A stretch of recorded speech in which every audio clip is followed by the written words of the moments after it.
Hi everyone, it's Lily here with Talk Crypto to Me, and I'm lucky to be joined today by a great friend of mine in Dubai. We're matching today. Yes, we're both green. It is me and DaVinci J15. So thank you so much for joining me, and we're here just going to talk a little bit about crypto, right? Like we always do. Yes, thanks for having me here, Lily. I mean, lots of things has been happening since I last saw you. There's been ups and, well, actually not many ups, mainly downs, to be honest, hasn't there? But we remain positive. Yes, always positive. You know what? I've been through this a lot, so it's nothing for me.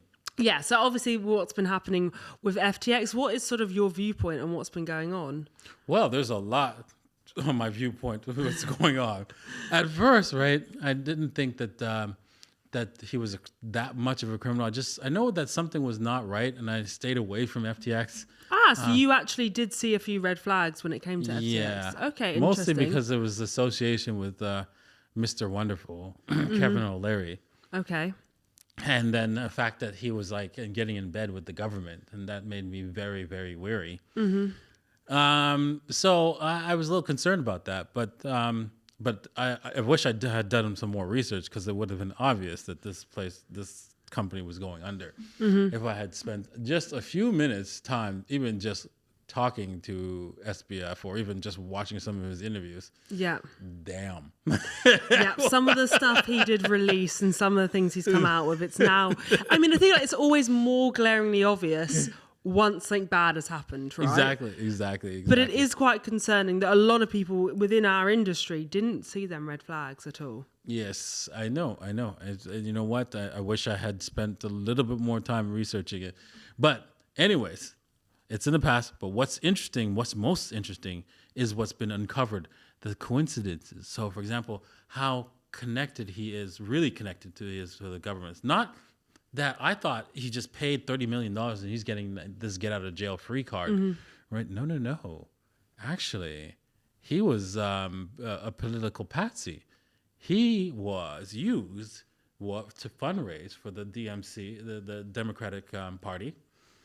So he was very submerged in the political world. Exactly. They actually recruited him to do this, build up FTX, to use it as a way for funding the political campaigns and political ideas, such as, oh yes, look at that, ivermectin. Sorry, that you might want to bleep that out because they will cut you off. Oh gosh. Okay. We will not be mentioning that one. We do not want to be cancelled. That particular drug, right, was actually helps people with COVID-19. It's been proven by many other studies, but the government didn't want that to happen in the U.S. So they made sure that FTX did their own private study, right, and found that it was a useless drug. Oh, wow. Okay, interesting. So they really were fully submerged in many different things going on behind the scenes. There's so many things that they used FTX for, right, for their own political agenda. And you're like, oh, so that's how it goes, eh? And, of course, they knew it was going to blow up. So it was all part of the plan. So that's why so that they can now come into the rescue and say, we're going to provide regulations. Right? So it massively moves away from decentralization, because really there was one man pulling all of them strings and getting involved in some very bad situations. Yeah, but they put him there to do that. Right? That was his job, to do exactly that. In ways to bring in money and awareness, and that was what he was doing. Because his job was to make it a scam so that it would collapse, so that they would come into the rescue. With the regulations, but also they'd use it for in the meantime, use it for other political reasons. In a way, they're trying to make crypto seem very negative. Exactly. They're really pushing the negative light, because really, do governments want cryptocurrencies to be adopted? Nope. And this is why the Federal Reserve and the central banks have come out and said, you know what? Crypto is no longer a threat to the monetary system. And we made sure that with FTX. It's crazy, because people see such a small part of what's going on, but there's such a bigger scheme going on out there where people don't want crypto to actually affect their jobs, what they've built up. They're scared. Yeah, and it's understandable, because it's a little bit bigger. More people are involved, and so they don't have the seasoned time in this market that I have. to know that this is like, yeah, whatever, this is nothing. You know, when MT Gox collapsed, right? It was 70% of the market. People thought that was the end of crypto. And then look what happens after that. So yeah, then we've got to remain positive. People in the industry have got to remain positive. And what about in terms of Binance? Like what are your feelings in Binance in all of this situation? Well, I think Binance has done very well in this whole situation. I was a little nervous that they weren't going to manage through this winter, but they seem to be managing very well and holding up very well. Now we'll see when it gets to the bottom what happens. Yeah. Right, because we haven't hit bottom yet, and when we hit bottom, right, that's when the roaches come out. Yeah. When do you think we're hitting bottom? Because I get this question a lot, and it's interesting to sort of see. Well, technical analysis states that we should go to 12,000. Okay. Right. There's a lot of evidence that we're going to 12,000. Even at 50K, it was indicating 12,000, and I was like, yeah, I guess, but damn. Yeah, you're thinking, damn, that's a long way to drop. And now we're like, actually, it's not too far to drop. And this is a great time for people really to be getting involved in the industry, right? What better time than now? The dollar cost averaging, right? And because you don't know when the bottom is. I can't say for sure that my technical analysis is correct, right? I think it's most likely correct. We're going to 12,000, but there could be any kind of like mitigating circumstance that comes in that stops that whole thing. How do we know? It's very hard to predict. No one predicted something like FTX. No one really, like you were saying, people hadn't looked into it as much, and people wanted. Like, there was many people behind the scenes wanting this to happen. But almost for crypto, no news is bad. Well, sorry. No news is the more publicity we get, the better. Yes, basically, no bad news. That's the one I was going for. It's good. It's really bad. It's actually public. But any bad news is actually publicity for Bitcoin. Exactly. It keeps people aware of it. And when they're aware, I remember when it collapsed and went to nothing, and then it goes to a new high. They're like, "Hey, I thought that was dead. No, it's not dead because it's still here." And then that's when they start coming. It needs to keep on staying relevant to people. We want people to keep talking about it. More people talk about it. For us, it means more exposure, even if it is in a slightly negative way. Really, Bitcoin hasn't been massively affected by any of this, really. No, actually, it's Bitcoin. One Bitcoin still equals one Bitcoin. Some people would say. But very true, actually. But yes, it just the price has been affected. There is no Bitcoin company. There is no Bitcoin CEO. It's just an asset. It's the wonderful thing about Bitcoin, though, correct? Right. Like there isn't someone behind the scenes pulling them strings. It is completely decentralized. Whereas we have to be aware of what exchanges we're putting our money into. Where is our money? Exactly. Because Grayscale. You could just show us where the Bitcoin's at. Real quickly. Just like, here's my address, right? Yeah, exactly. People need to be aware of where their money actually is. Like the big panic now is because people really didn't know where their money was, right? They've just put it into an exchange. They believe in FTX. And now it's like, it's all going wrong. Whereas someone like you took a risk years ago, like 10 years ago, of when there wasn't exchanges as accessible as they are now, right?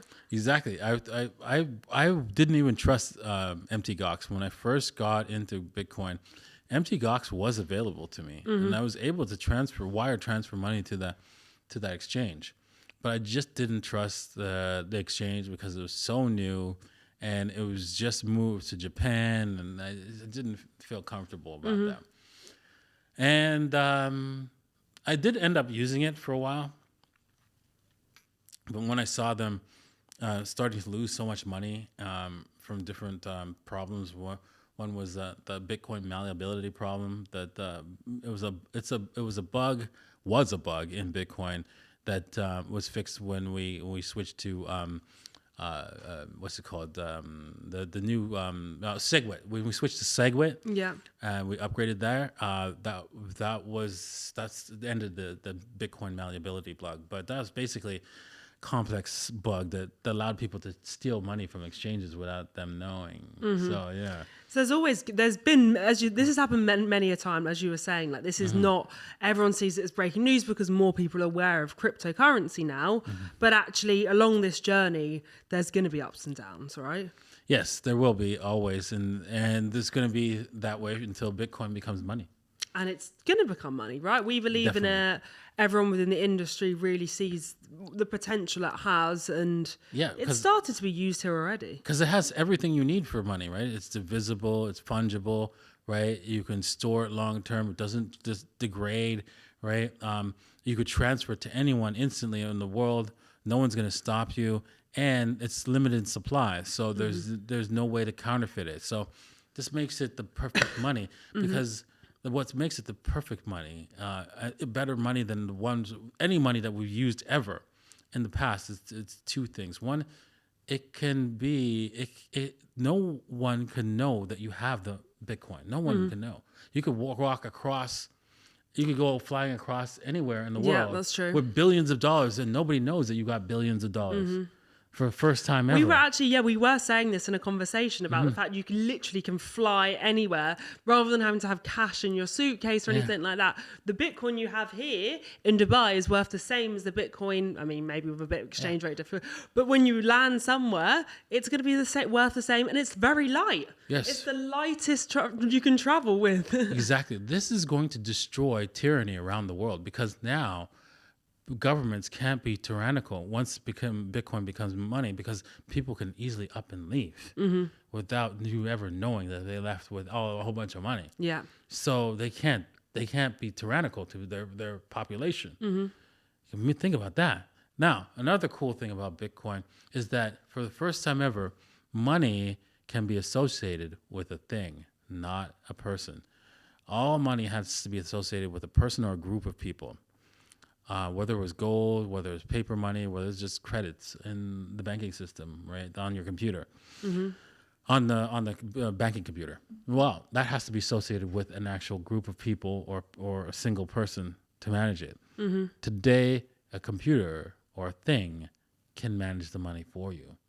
So imagine what we can make in the future. We can make robots that work for you and pay you. So no longer will you need to go and work. You could send something else to go work for you. Think about that. I mean, now we're talking about robots. You're really going next level. I mean, it's I think the potential it's incredible, the potential that's there. And coming from the background that you have, you really can enlighten people on the potential that this has for being a digital currency, which is decentralized.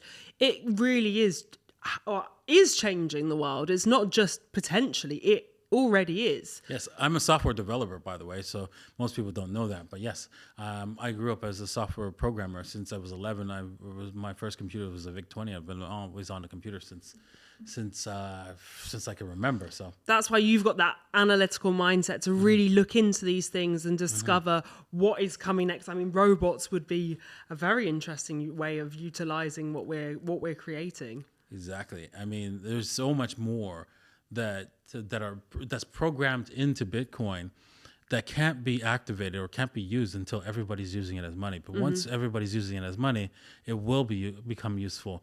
And man, that opens up a wellspring of things that can be invented that will just blow. This is why people are scared, though. This is why the governments are scared. This is why all these little attacks on our system is happening, because they realize the potential here and they don't want everyone to realize it.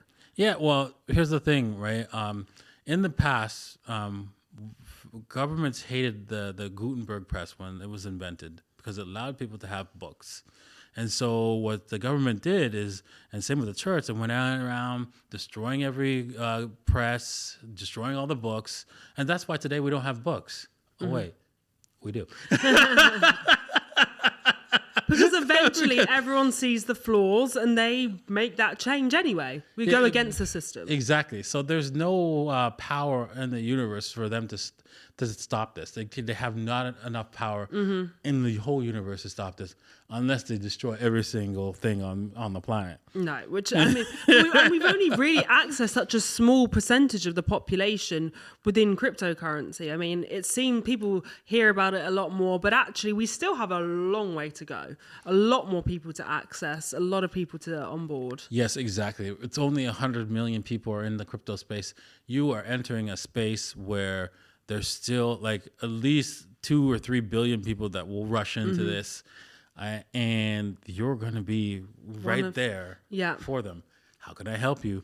Exactly. You want some of that? You want some of that Bitcoin? It's going to cost you. Yeah, it's going to cost you because I got in early. I understood it before most people. Yes. I mean, you got in extremely early, and that's why you can sit here and actually tell people this is real. This is what's happened in my life to get to this stage. And how much potential there really is. And we're just excited about it. Like the lifestyle you live here is because of investing early and understanding. And you are that analytical person. Like you really look into these things and sort of see what's coming next. Exactly. I love doing that. I love researching and studying different projects and learning about them and seeing what's best. And what's coming up? Is anything coming up for DaVinci anytime soon? Well, I'm currently working with NFT Shield. It's nftshield.io. It's a website that allows you to show off your NFTs. Okay. I like that. I'm also working with, I can't mention the project that I'm working with, Chris. Okay, And, you and a few Chris. other- A few of the guys, the crypto guys. Yes, so not yet. I want to make sure that it launches nicely, and then we could talk about it. And then, yes, of course, my Dabitar. Yeah. My NFT line, right? And You've got your Discord group as well. That's still going. Yes, exactly. I also have my own private Telegram group, and I'm still programming Pandora's wallet. It is a wallet that allows you to trade on the exchanges, but without having to leave your money on the exchanges, your crypto on the exchanges. So it has a lot of crypto inside the application, but it's your own wallet. It's mitigating risk. You have control of your money. Exactly. And when you transfer the crypto to the exchange to make the trade and then transfer it back. Incredible. There's so many different things. DaVinci is always busy. You've always got stuff going on. Yes. And I'm sure we're going to have lots of things coming up at some point soon. There's going to be some new news that's coming out that we're going to get to discuss, I'm sure, in the next couple of weeks or months. Something's going to happen in the industry. Yeah. And we'll be there to report back and discuss it. Exactly. Well, thank you so much, DaVinci, for joining me. It's a pleasure as always. Thank you so much. Thanks for having me.